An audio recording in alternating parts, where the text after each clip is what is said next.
Assalamualaikum warahmatullahi wabarakatuh.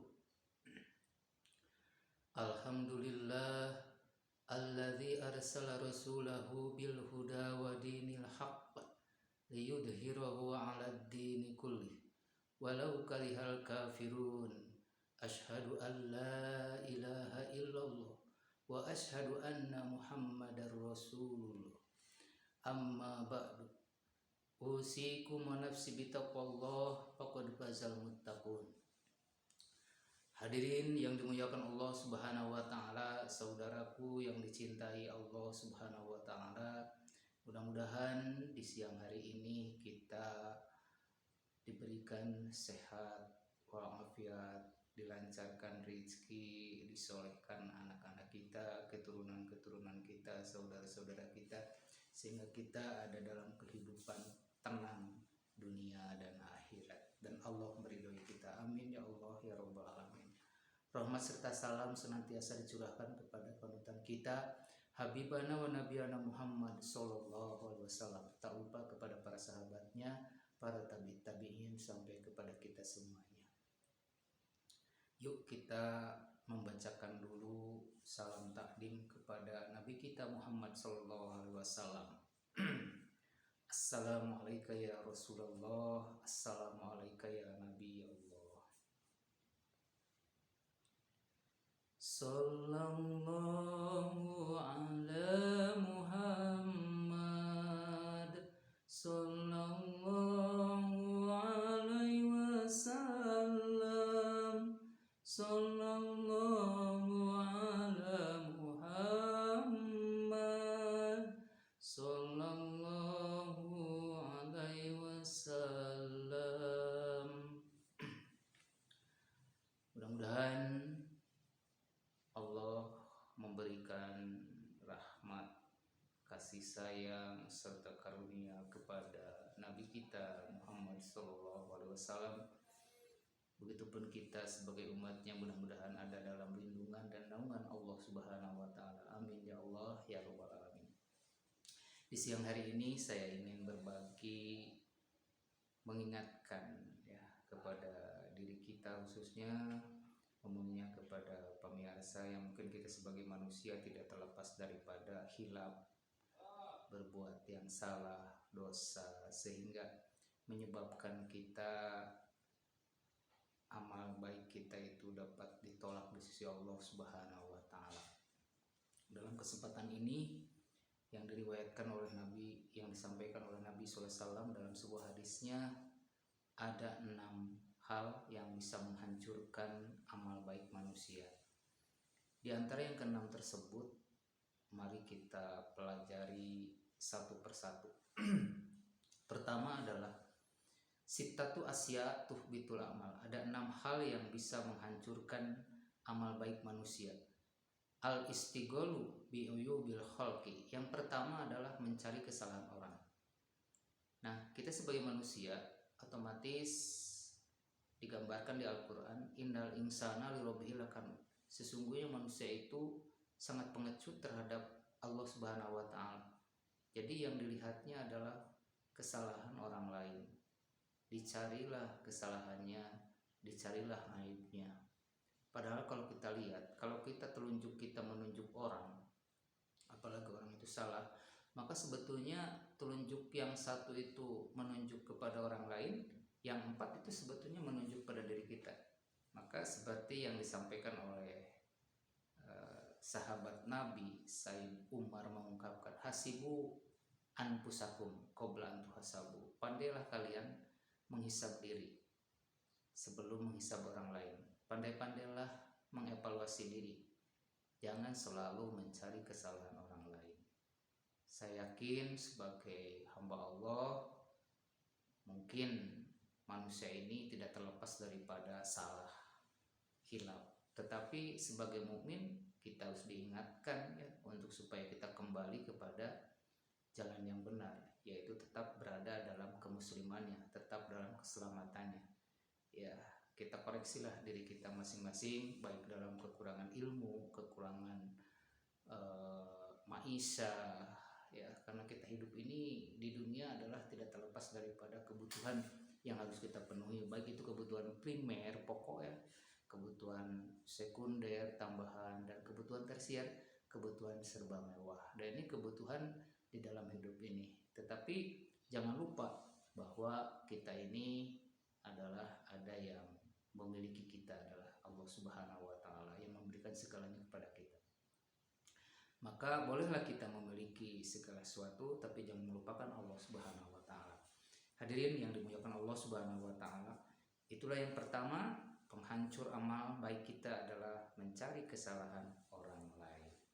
Yang kedua, qaswatul qalbi, adalah yang keras hatinya, sekeras batu. Gitu ya. Jadi tidak mendapatkan petunjuk orang, tidak mendapatkan pengalaman orang dalam bidang hal tersebut. Padahal yang baik adalah kita menerima saran orang lain. Karena kita ini mungkin saja menurut diri kita baik, tapi menurut orang lain adalah tidak baik. Apalagi menurut Allah Subhanahu wa taala. Yang ketiga adalah hubud dunya, cinta kepada dunia. Cinta berlebihan kepada dunia akan membentuk hati kita menjadi lebih keras daripada keras batu, sekeras batu. Akhirnya kita tidak menerima hidayah dari Allah Subhanahu wa taala. Sebuah contoh, ada salah seorang sahabat Nabi yang namanya Sa'labah. Ketika beliau masih miskin, dia meminta kepada Nabi supaya didoakan supaya menjadi orang kaya. Apa harapannya? Supaya dia bisa beribadah lebih sempurna. Pada mulanya, pada waktu miskin, dia sholat selalu berjamaah, sholat selalu ke masjid, sebelum waktunya juga sudah ada di masjid. Tapi setelah dia kaya, ya, akhirnya menyelimutilah seluruh pola pikirnya bahwa harta itu adalah miliknya. Akhirnya untuk mendekatkan diri kepada Allah lupa. Untuk dalam hal ini, dalam kehidupan dunia, marilah kita tengok yang lebih rendah daripada kita melihat ke atas. Sebab kalau melihat ke atas, kalau kita salah itu bisa jatuh ya lebih dari apa yang kita harapkan. Sebuah contoh, sahabat Nabi tadi ya, Sa'labah, dia sebetulnya cinta ibadah, tapi setelah dia diberikan oleh harta Allah Subhanahu wa taala, akhirnya Nabi mengecapnya dengan kata-kata wailaka Sa'labah. Kenapa?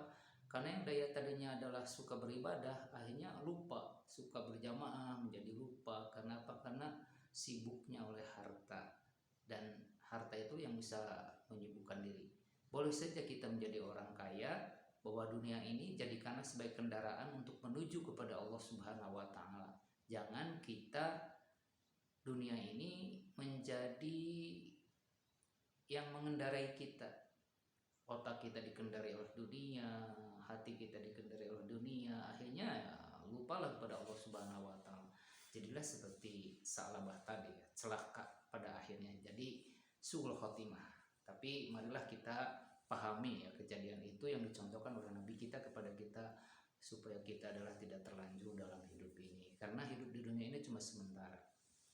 Kawan semuanya yang saya hormati, yang saya cintai, marilah kita mengevaluasi diri ya. Mungkin saja di hari ini kita masih bisa bernapas, tidak tahu besok, lusa, tidak tahu.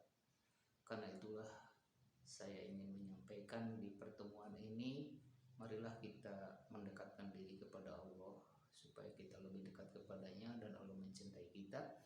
Akhirnya kita selamat dunia dan akhirat. Yang ketiga, yang keempat adalah qillatul haya. Kalau kita sudah pandai mencari kesalahan orang, hati kita menjadi keras, cinta dunia, qillatul haya, maka akan muncul sedikit rasa malu. Mengapa? Karena dengan memiliki harta dunia yang banyak, pikiran kita akan lebih arahannya adalah kepada hal yang bahwa kita adalah segalanya. Kenapa? Karena dengan kita memiliki dunia ini, seolah-olah segala sesuatu itu bisa dibeli. Misalkan kita ingin apartemen, kita tinggal beli. Kita ingin mobil, tinggal beli. Bahkan kalau bisa, langit dan bumi bisa dibeli semuanya. Laut itu bisa dibeli semuanya, kalau bisa itu. Nah, ini adalah kerasnya ya kita cinta kepada dunia. Tapi insya Allah sebagai hamba Allah kita kembalikan bahwa semuanya kita akan kembali kepada Allah Subhanahu wa taala. Jadikanlah dunia ini sebagai alat untuk sampai kepada Allah Subhanahu wa taala. Yang kelima adalah tulul amal. Artinya melalaikan kebaikan kita untuk orang lain, atau kita menunda-nunda kebaikan. Seperti ketika dikumandangkan suara adzan, karena kita sibuknya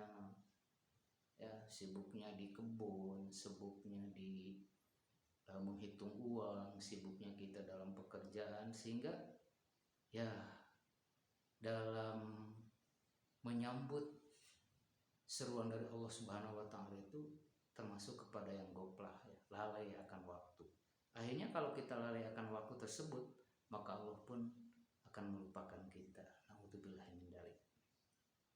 Yang keenam, wadulmun la yantahi.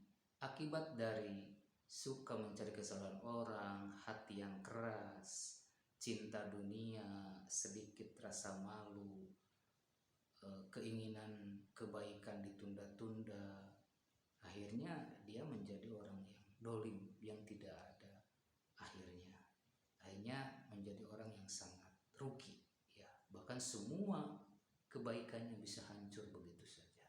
Nauzubillah min dzalik. Dikutip dari kitab Nasoihul Ibad halaman 55. Mudah-mudahan bisa menjadi motivasi, bisa menjadi tadkirah untuk lebih kita mendekatkan diri kepada Allah Subhanahu wa taala, dan Allah memberikan hidayah dan taufik pada kita semuanya. Wallahu muwaffiq ila aqwamit thoriq. Wassalamualaikum warahmatullahi